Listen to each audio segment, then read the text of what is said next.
What's up, guys? My name is Justin. I'm going to be telling you a little bit about my MEPS experience and leading up to it and during it. So, I went to MEPS one day. I didn't go consecutive days like a lot of people do, where they go take their ASVAB, they stay in a hotel, and then go start processing. I didn't do that. I live in Milwaukee, Wisconsin. I have a MEPS station 20 minutes away from me or so, and I also had a court date processing, so I was able to get a MEPS to take my ASVAB. I passed with good scores, and then I had to wait for my court date. So it was about a month of waiting between my ASVAB and when I actually went to MEPS to start doing everything I needed.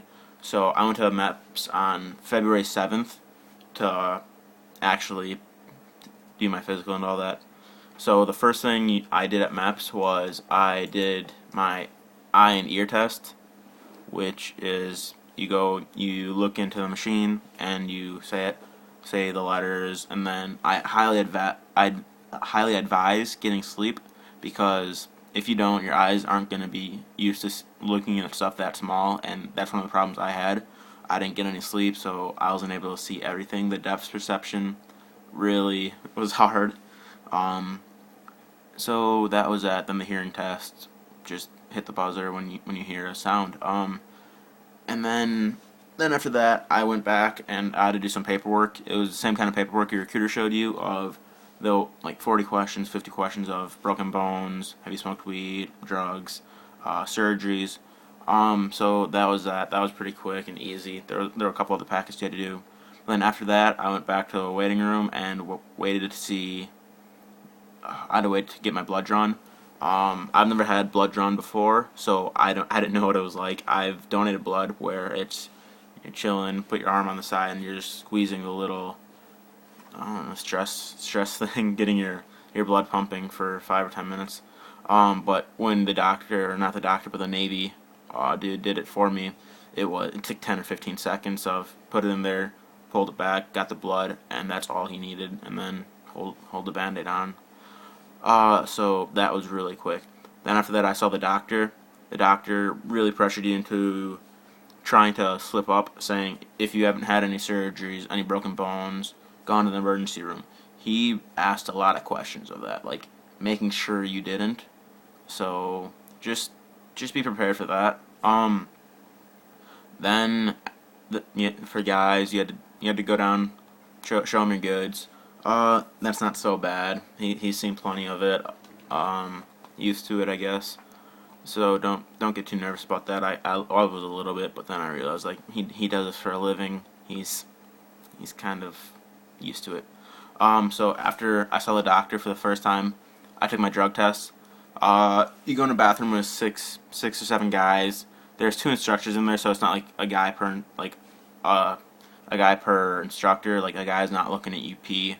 He's just in the room making sure you're not fiddling with anything, I guess.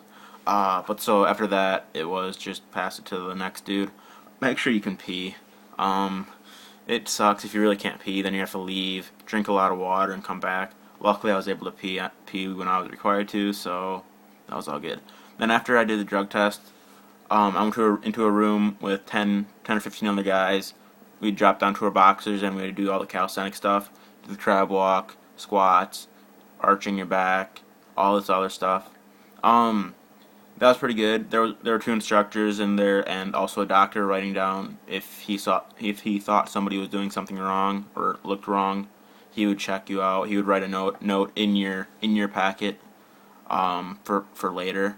But so that took about 30 minutes or 40 minutes. Then I saw the doctor for the second time, and if you had something written in your packet from doing calisthenic stuff, the doctor would check you out. For me, they said I had a crooked back, but luckily it was nothing serious. Another guy in my group had one, but it was nothing serious as well. So I've never been told I had a crooked back before, but I guess it's not bad. So then the doctor also just kind of talked to you, why you're interested in all that. He was a pretty cool guy for me. So after that, it was lunchtime. It was like sub sandwiches that we got to eat.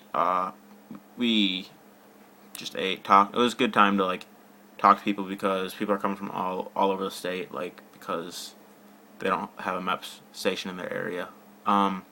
So after lunch, I saw my liaison for the first time for Air Force.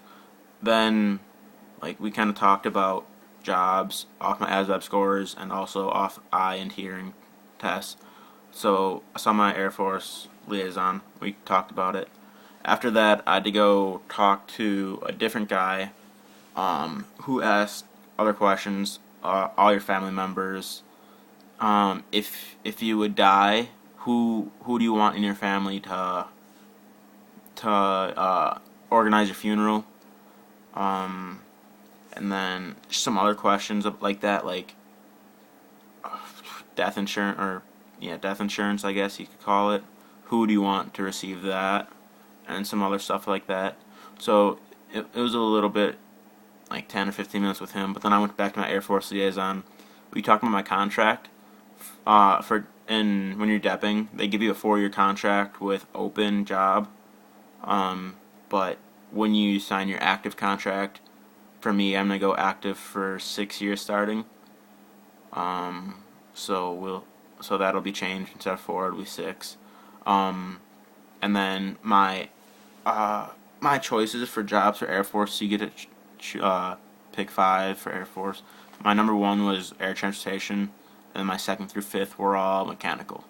For Air Force, at least for the time being, you don't know your MOS or the day you're going to a basic at MEPS. I know for Marines, Army, and Navy, you know your MOS and the date you leave for basic when you leave MEPS. So it kind of sucks that you don't know for sure, but I guess just have to wait and get confirms. But so talking about liaison, we did all my paperwork for my top 5. I went in or I did my top 5, and then you also have to pick a open. I chose open mechanical, but we'll see. And then after that, it was your ceremony. You did a practice run like with an instructor in the practice room, and then you went to the actual ceremony room, and you went and swore in.